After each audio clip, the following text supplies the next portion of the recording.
Assalamualaikum warahmatullahi wabarakatuh.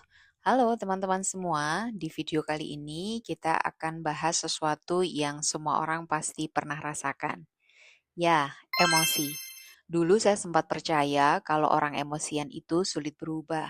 Hidupnya penuh amarah, tapi ternyata banyak penelitian membuktikan bahwa orang yang bisa mengelola emosi justru lebih bahagia, produktif, dan menyenangkan.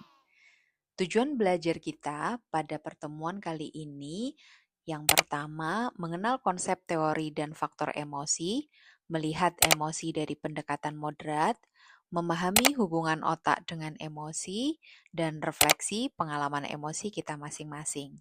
Emosi dimaknai sebagai proses mental dan fisik, hasil dari pengalaman subjektif, evaluasi, motivasi, dan respon tubuh kita. Emosi bukan cuma negatif, tapi juga positif, seperti rasa senang, semangat, atau deg-degan kala jatuh cinta. Dalam psikologi, ada 3 teori besar tentang emosi.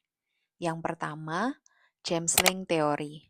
Teori ini mengatakan perubahan pada tubuh manusia terjadi karena hasil persepsi manusia terhadap stimulus, lalu otak memberikan makna. Contoh, kita lihat buaya, jantung kita berdebar dengan kencang, lalu kita sadar kita sedang takut. Yang kedua, teori Cannon-Bard. Teori ini mengatakan emosi muncul karena aktivitas otak yang memproses stimulus dan mengirim sinyal ke seluruh tubuh sekaligus.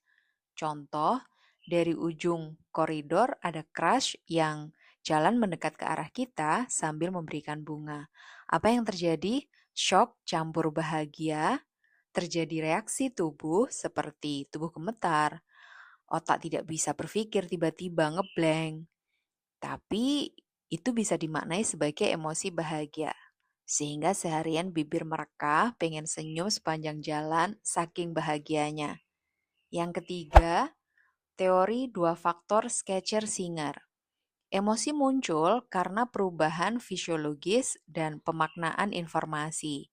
Misalnya jalan di gang gelap, semalam habis nonton cerita kriminal yang mengerikan.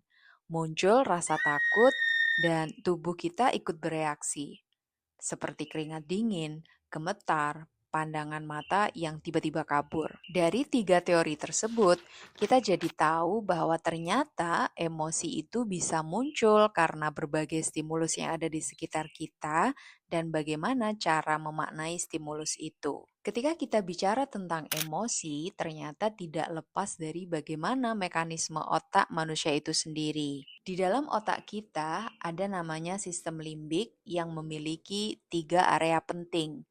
Yang pertama, hipokampus yang bertugas memanggil ingatan masa lalu yang mirip situasi sekarang. Jadi ini semacam library atau perpustakaan yang tersimpan di otak. Yang kedua, hipotalamus, tugasnya mengatur hormon, suhu tubuh, dan sinyal fisik.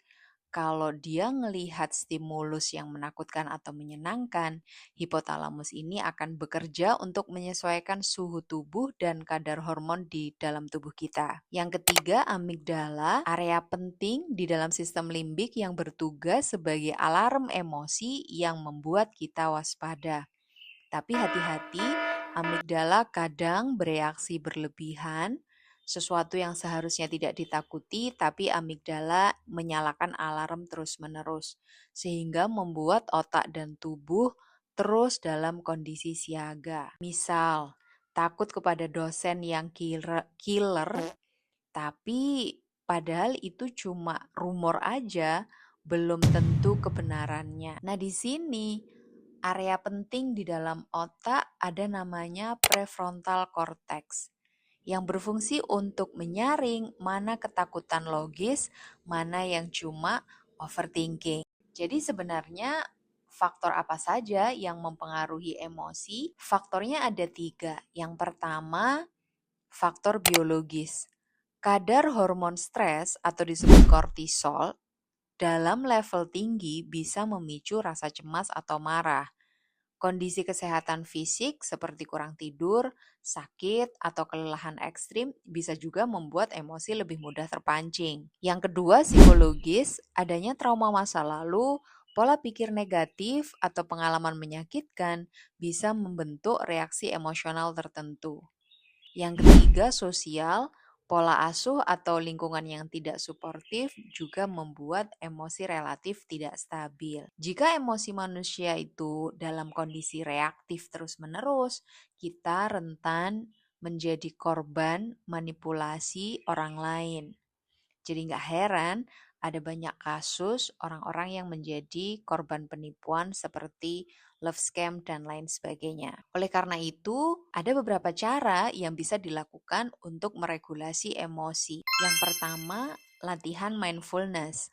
Sadar penuh dengan apa yang dirasakan saat ini tanpa menghakimi, kita bisa lebih sadar dengan apa yang kita rasakan. Yang kedua, reframing, melihat masalah dari sudut pandang yang lain, misal gagal ujian bukan berarti bodoh, tapi kesempatan untuk belajar lebih baik lagi dan coba tahun depan. Yang ketiga, journaling, menulis perasaan atau pikiran di buku. Dengan menulis emosi yang numpuk, jadi lebih ringan dan kita bisa memahami diri sendiri lebih baik. Teman-teman, kita sudah bahas banyak tentang teori emosi, cara otak bekerja, dan bagaimana emosi mempengaruhi hidup kita. Lalu, apa yang bisa kita pelajari dari riset terbaru? Banyak penelitian membuktikan bahwa praktik keagamaan yang dilakukan secara moderat dan rasional, seperti doa, zikir, atau refleksi spiritual, punya hubungan erat dengan cara kita mengatur emosi. Dalam sebuah tinjauan sistematis dari Journal of Religion and Health tahun 2025, ditemukan bahwa orang yang aktif menjalankan praktik religius cenderung lebih sering menggunakan strategi kognitif reappraisal, yaitu kemampuan melihat situasi dengan sudut pandang lebih positif. Misalnya, saat menghadapi kegagalan, mereka lebih mudah berkata dalam hati, mungkin ini ujian dari Tuhan agar aku belajar lebih baik. Jadi sudut pandang yang dipakai, sudut pandang positif, bukan justru menyalahkan diri sendiri atau menyalahkan orang di sekitarnya. Sekarang, coba teman-teman refleksikan pengalaman emosi selama seminggu yang lalu. Kira-kira emosi apa yang paling dominan? Misalkan sedih, kecewa, bahagia, atau justru semangat. Apa penyebabnya? Misal, saya sedih karena ketinggalan kereta. Saya kecewa karena ditinggal sendirian di rumah. Lalu yang ketiga, bagaimana cara teman-teman merespon? Apakah saat itu menangis, mungkin meninggalkan rumah bersama teman-teman, atau melakukan hal lain yang disuka? Tulis dalam satu lembar kertas dan jawab semua pertanyaan tersebut. How do you feel?